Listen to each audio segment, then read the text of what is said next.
Alright, I'm shooting this video for Mr. Kesting's site, beginningbjj.com. I'm here with my friend and partner Kim, who's helping me out, and Nabil, who's kindly filming this video.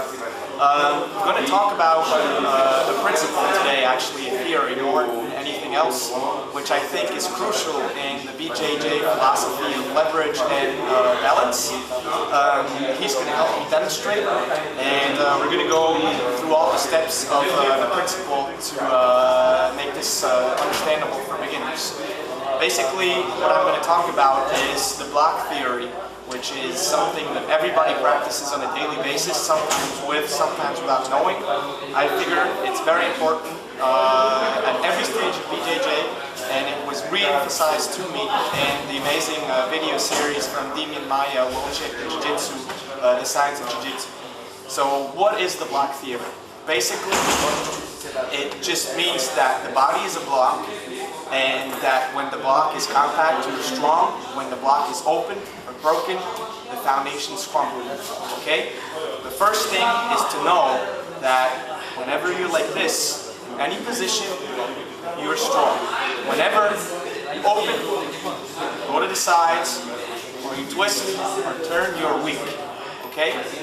If Kim, my partner, is in this stance right here, he is strong. I can push him, he's got a good base on every side, no problem. If I start pushing the head, it's harder for him to keep his balance.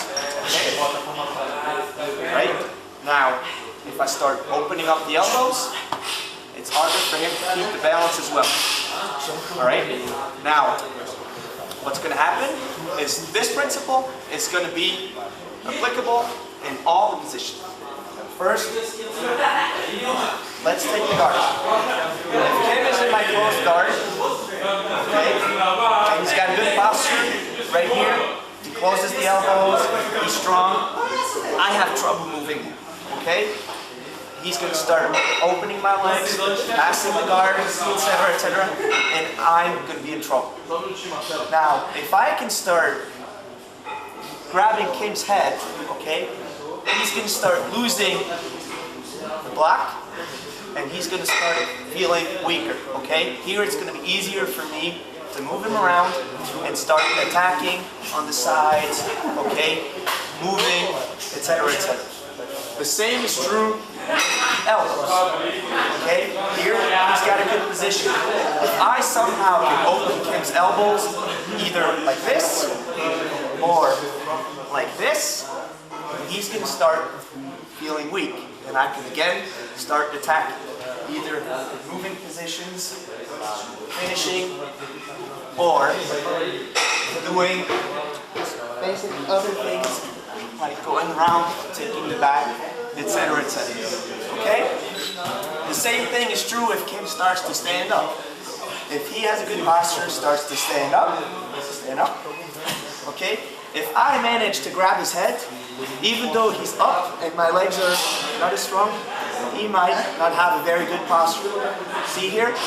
For him, the important thing is going to open back up and posture right. Okay?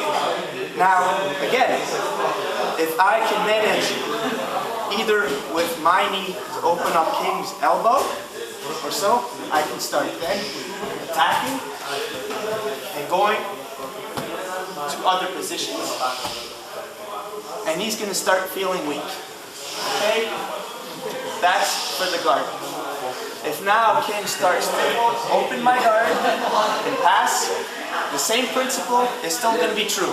Admitting he's getting a single underhook. Okay? Here. He's going to pressure. If I let him keep his elbows closed and he controls my hips, I'm going to be in trouble, okay? So now, if I'm in the same position, stop right here, and I can somehow open his elbow here, he's going to lose the block, and I can even transition to submissions or to some other things. Same thing here, stop right here. If he is not careful, do it to the other side. If he's here, and he's careless, and he opens up the elbow either because I do or because he's just lazy, I'm going to be able to escape my hips, use that space, and recover the guard. Okay? Same thing again. We've seen so far that this is good, this is bad. Okay? Now, to continue on to the next step, if Kim's better than that, and he starts opening my legs and simply passes to the side, okay, and here I manage to move his head and escape my hips, I can defend fairly easily because I break his block and I maintain control over the most important part of the body, the head. Okay? If, again, he starts passing to the side, okay, and I manage to keep my elbows here, I can defend over the other side. Okay, here. Yes. Okay, I can defend here because I'm strong, okay, and I can, again, use that space to recover. Okay? Now what's going to happen is Kim eventually is going to pass my guard, inevitably, because he's a good fighter. This side. The best of English. Okay? Here, I'm going to be in trouble. So now what's going to happen is if he puts pressure on me and opens my arms, put your arm around my neck here. Yes. Like this. Okay? Here, my elbow's open. Take control with this arm. My elbow's open here, and I'm in a bad spot. I'm weak. Okay?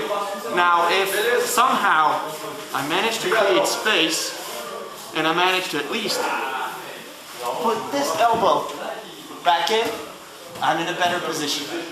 Then I need to move the most important part of his body, the head, to that side to escape. Use that arm here that's tucked under, okay, who's strong, to create the space.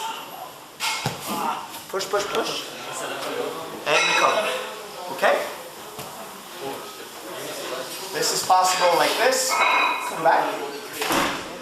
It's also possible if I manage to put my elbow here, because here I'm going to be able to push his head and the body follows the head.